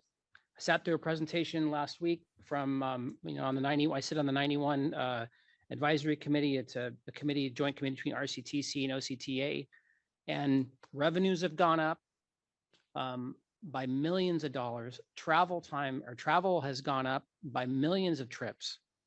So this continuing that we think that we're going to tax people into traveling less is not working. And it will not work because business still needs to hire people. There's people that still need to commute, and those businesses, in order to keep employees, are covering that cost. So the idea that, Joe Blow is not going to get in his car and have to pay the $400 a month in his tolls is going to keep him, or maybe get him to get a job close by his house. It's not. His company is paying the tolls. There's going to be some other thing. So until we address that piece between, and I'm happy to see that we're talking more about transportation and housing, but the economic development part needs to be a part, and the education. We have to educate people where we're going, so it's not some big surprise. Thank you. Okay, Thank you, Wes. yes, I mean, I greatly appreciate your comments. I think that, part of what we're doing is trying to, do that education, but, that covered a very wide range of issues. And I unfortunately can't speak for what, the state or other Understood. Yeah, are doing. understood. And I appreciate that. I know I swung wide there, but I tend to do that sometimes. But in this terms, I think it's an education piece to this, that there's something that we're going to be advocating for from a revenue standpoint. We need to educate the public on how this is, where we're going. And when we talk about, we can't use the word revenue neutral and then increase revenue a few sentences later without, because people are going to hear revenue neutral. Oh, it's going to cost the same. Great. Yeah, that's fine. I understand it. But finding that portion, and I get it. I can explain to people, hey, you buy gas for your car. A person that's driving an electric vehicle isn't buying any gas. We need to find a way to get their money so you're not subsidizing their travel. That's a great message. Thank you. Thank you, Wes. Let me go to Mr. Goodell. Thank you. So your presentation discusses two types of new fees that could be imposed. Both of them are based on amount of miles driven. And one is the road user charge fee and the other is the local road charge program. Can you give us some concrete examples of how they are different and also explain how the two would work together? And if you could also explain why they would not constitute a double dipping of mileage fees on the driver. Thank you. Okay, thank you very much for your question. So when we're talking about the adjustment and the replacement, we're including the state and a national fee. So the state fee includes the road user charge that Caltrans is currently exploring. So it's a statewide mileage-based user fee, and it's currently being studied. The local road charge program that we've included in Connect SoCal refers to an additional charge, but that can be enacted locally and would leverage the infrastructure created to support the state program. So as framed in Connect SoCal, the local road charge program includes a locally implemented pricing strategies that can be used to meet diverse local needs. So such as dynamic pricing to manage congestion or parking pricing, but instituted locally at specific locations to meet those goals. Additionally, we look at a local road charge as a possibility that could be used as a replacement for the current transportation sales taxes when they expire.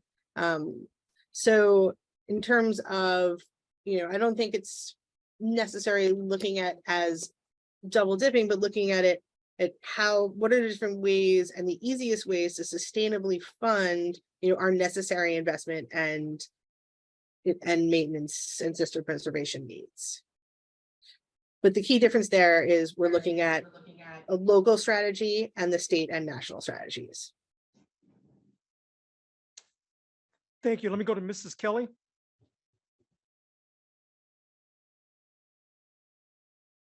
Thank you. Yes. A question about funding, viable funding that you are planning to rely on for Connect SoCal 24. The concept that the federal gas tax has not been raised since 1993. It's been talked about for years. Do you really believe that this would be a funding source for Connect SoCal, or what are your thoughts on that?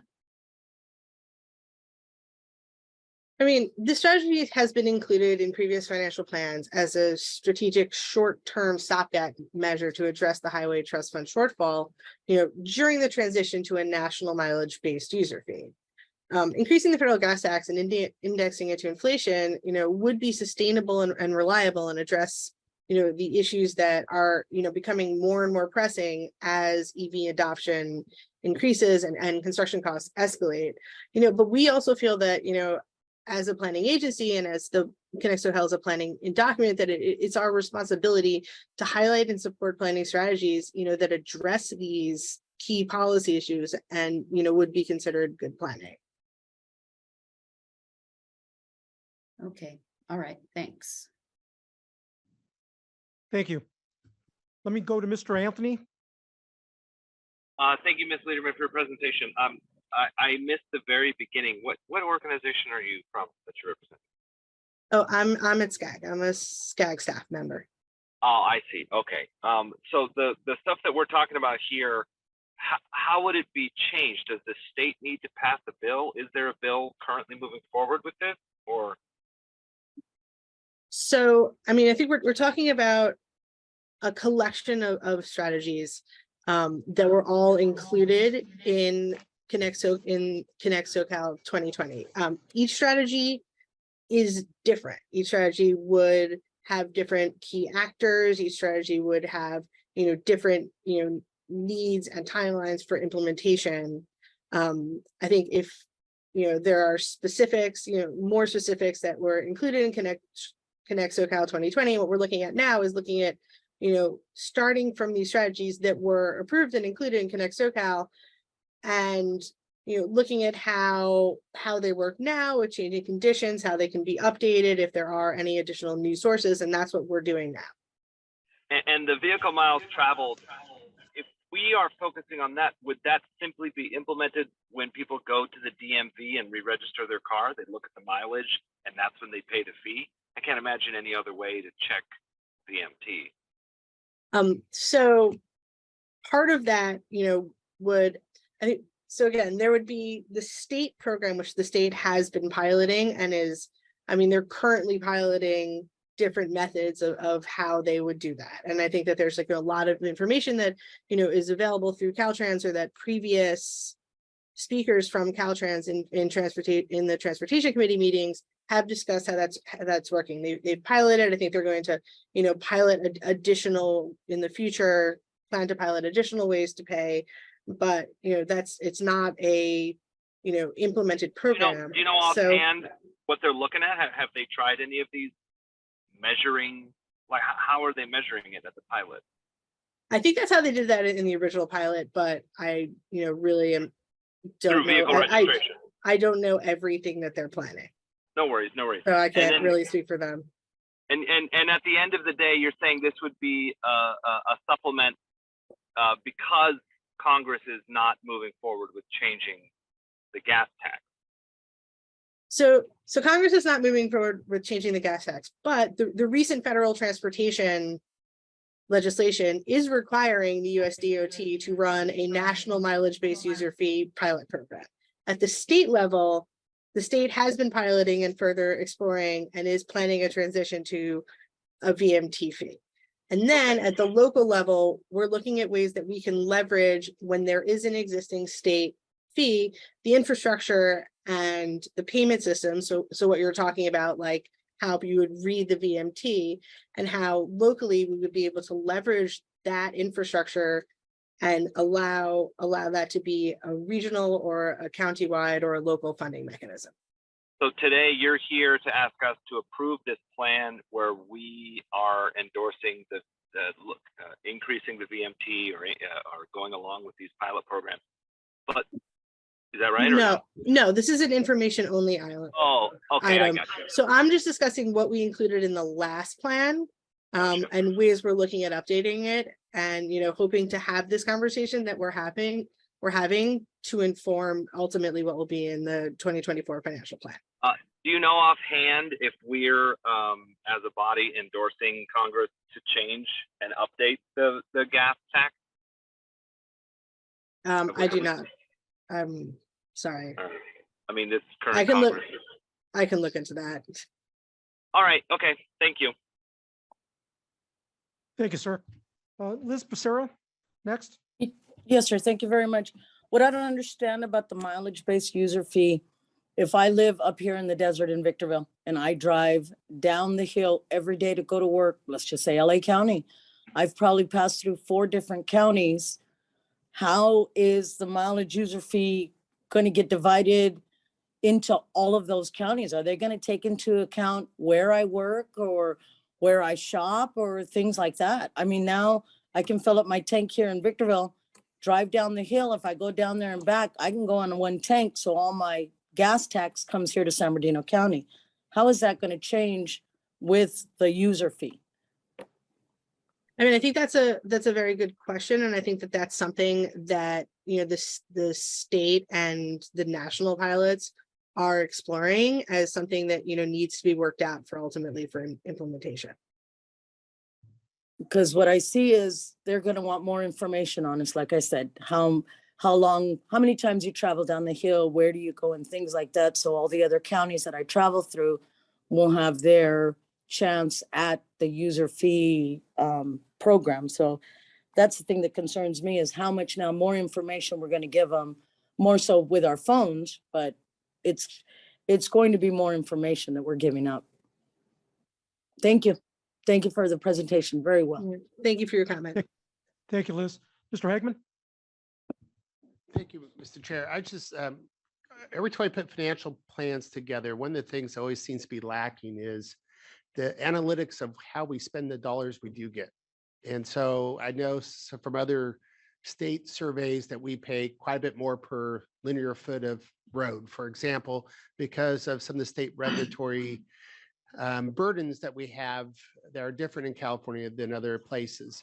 So I always like to see there's a section as we put together a plan is at least recommendations to the legislature, how we streamline processes, how do we able to produce a product with, if we revise these codes, if we change this law, if we're able to allow these techniques, we could get more productivity out of this tax dollars that we're already collecting. And that should always be the yin and yang as we ask and advocate for more resources to do something.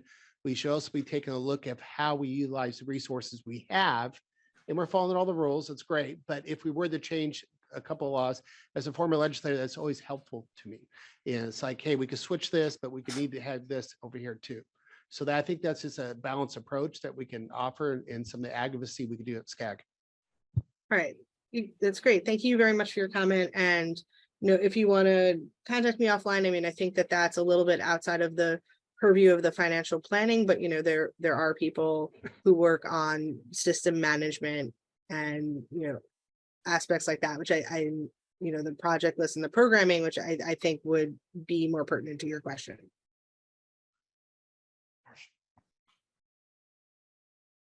Okay, next, let me go to the city of Santa Clarita, Marcia. Yes, hi, thank you very much. I've been on this transportation committee for a really long time, and we've been having the same conversation over and over and over again about how do we charge, figuring out how to further charge people who need to use their cars to get to work, who need to commute for long distances without providing alternative methods of transportation. And with the governor continuing to decrease funds by $2.5 billion, that would help to fund some local rail projects that are already in the works.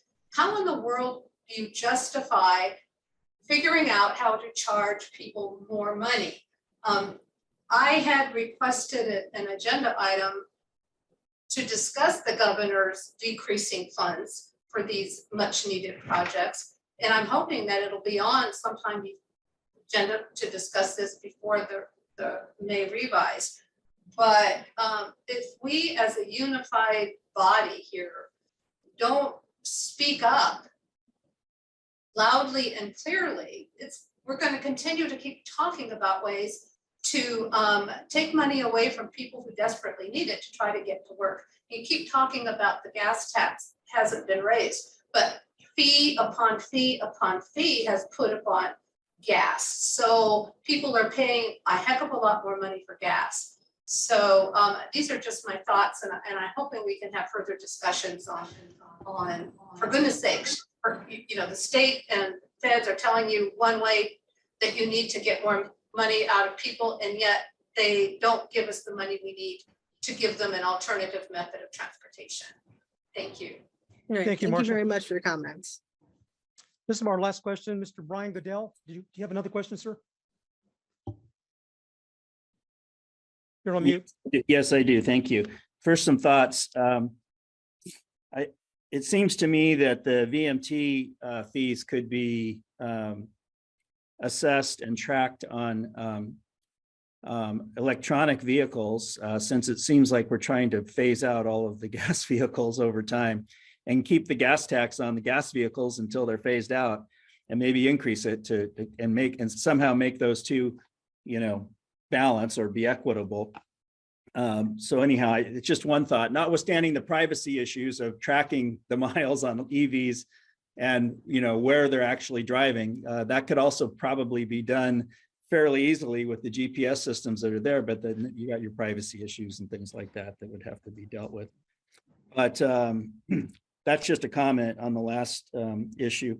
And then on page 176 of the agenda packet, the staff report identifies some guiding principles that would frame any consideration of new revenue sources. Do any of the guiding principles incorporate equity considerations? And I know you spoke to that, but do the equity considerations also include a subsidy of disadvantaged communities by non-disadvantaged communities, let's say? I mean, is that what is being proposed here? And when we talk about equity, can you speak to that, please? Sure. So I think that there's a bunch of issues here. So as to the state program and I can't speak to what the state program is going to do, but I do think that they, had different methods that they were tracking, and their final report to deal with the privacy issues that you're talking about. As for the equity issues, I mean, I think that a lot of the, different mileage-based user fee congestion, more likely congestion pricing programs that exist in other countries now, have used revenues from the congestion pricing, which again is just from people using the system, regardless of, their income or their location. It's charging, we would charge anyone who, would drive into London, for example. London's charging and was reinvested in transit. What was reinvested in transit to give people the option to, have an alternate means and avoid paying the fee. The way that we're looking at it is we're really looking at, it's not a fee, it's a fee that's part of a program that provides the alternatives and looks at the equity and looks at who's paying. So I don't think that it would be right to say, it's like subsidized by people who are using the system, and then that would be put back into providing alternate transit options, providing equity discounts, targeting specific transit investments, but the whole point is that we're looking at it holistically as a program, not as just a fee and a transfer. Okay, thank you. Thank you, ma'am. It's very complex. First of all, I just want to thank everybody on this committee for the engagement. A lot of good questions asked. We do have a PowerPoint that's on the package. A lot of good information in there. So thank you so much for the engagement. Moving on to the chair's report. At this time, we're going to announce incoming and outgoing members. My new best friend, Linda Molina from Calamasa. Mr. Thomas Wong from Monterey Park. Hey, Thomas, how you doing, sir? Mr. Brian Berkson from Europa Valley. And Mrs. Sharon Nazarian from Beverly Hills. Welcome. So outgoing members, Alicia Weintraub from Calabasas. She's been on this committee for a little while. I want to thank you for all your dedication and all your hard work on this committee. Thank you. Going to the 2023 General Assembly and Regional Conference. First of all, I'd like to remind you and all that in May, we will not have an individual policy committee meeting. Instead, I hope you each register for SCAG's annual conference and General Assembly taking place May 4th and 5th in Palm Desert. And I believe there's a barbecue afterwards, I think at Jan's house, if I'm not mistaken. This signature event brings together state, local, elected officials, CEOs, business, civic leaders, transportation, environmental stakeholders, local government staff, and others throughout Southern California and beyond. Elected officials and city managers attend for free and registration is available on SCAG's website. So please register. We're gonna have a good time. SCAG's kickoff public outreach initiative for Connect Southern California 2024. Every 4 years, SCAG updates its visionary plan for the future of the region, Connect Southern Cal. The process is now underway and we want to hear from all our stakeholders. Please join us at a public workshop or pop-up event to learn more about the plan, ask questions, provide input. The purpose of these events is to gather input from each community to establish planning and priorities for the next 20 to 30 years. Workshop will be held throughout SCAG's 6 county regions to provide variety of opportunities to connect with us. We expect to add more events soon, so please look out for updates. Find a workshop or pop-up event near you, and please take a survey to share your thoughts on SCAG's website. Go into the Go Human resource available to support National Bike Month. National Bike Month is recognized in May to encourage more people riding bikes, celebrate those who and help them making biking safer and more enjoyable. SCAG's Go Human program works towards these goals year-round by making resources available, convening partners, sharing information, centering mobility, justice, and also across the region.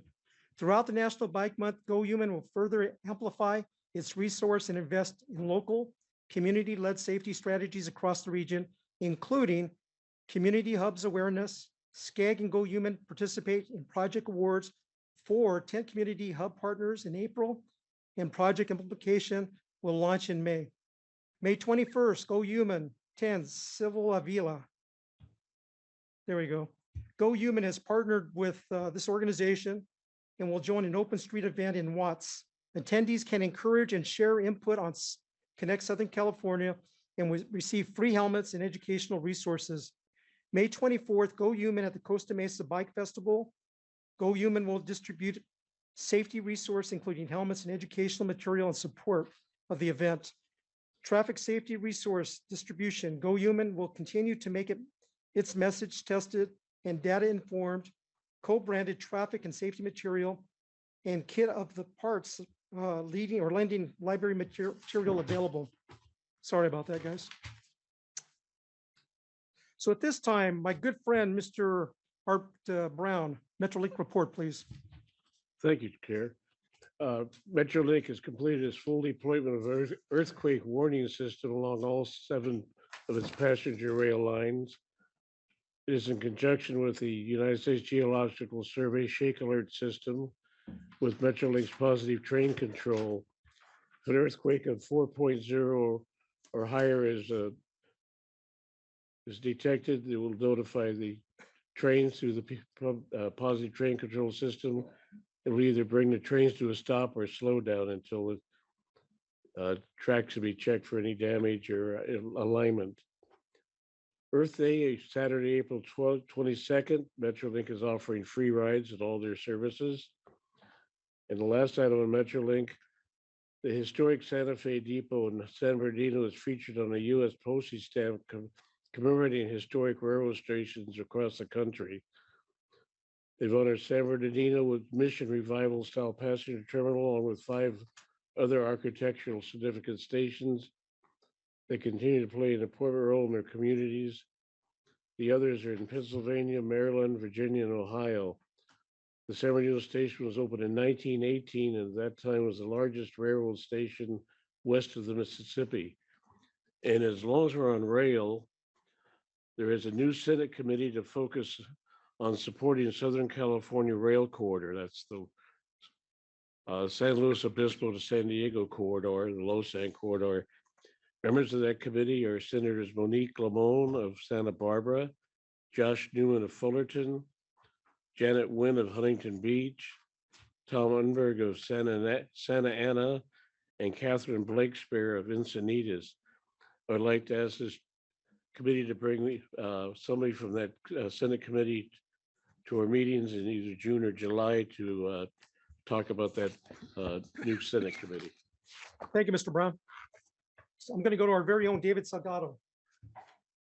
Thank you, Chair. Very quickly, those of you elected officials who may or may not have taken action at your councils to appoint a General Assembly delegate or alternate for the General Assembly, please do take advantage of that opportunity to have your city represented at our General Assembly in May. Secondly, SCAG is co-sponsoring events throughout the region. So we have the SCAG and the Urban Land Institute is hosting a regional utilities supporting housing industry forum, RUSH, on Friday, April 28th from 8 a.m. to 12 p.m. SCAG is partnering with PlaceWorks and the Urban Land Institute to host the RUSH Industry Forum. The forum brings together thought leaders from Southern California and across the country for recommendations for transformative investment and regional collaboration to overcome infrastructure obstacles and deliver accelerated housing production while addressing climate change and historical inequities. The program is funded by REAP2. The outcomes for the industry forum will help guide the delivery of SCAG's RUSH grant program, which is set to fund projects to implement the basic utility infrastructure needed for housing in Southern California. Those include water, wastewater, stormwater management, and electricity. More information can be found on our REAP website. Another item, Cisco ribbon cutting. This event location is at the Cisco Riverside Distribution Center at 5750 Meridian Parkway in Riverside. This event will spotlight the results of grant money used to buy electric vehicles and build up the infrastructure to support them, as well as showcase Cisco's new facility. SCAG would like to give local officials an opportunity to attend and promote the event. They've expressed interest in the past in seeing projects like this as a demonstration of both where SCAG's funding is going, as well as highlighting clean air projects in their respective counties, cities, and/or districts. And I will take a moment of personal privilege to thank Chairman Ray Marquez for his year of service here on the TC, and appreciate you advocating and committing to the time on the committee and working with us closely. And that will conclude my announcement. Sir, thank you so much. My privilege. Would any committee member like to provide announcements? Okay, see none. I just want to congratulate Mr. Tim Sandoval and also Mr. Judge for our TC and then Vice TC Chair. And this meeting is now adjourned, and thank you for your participation.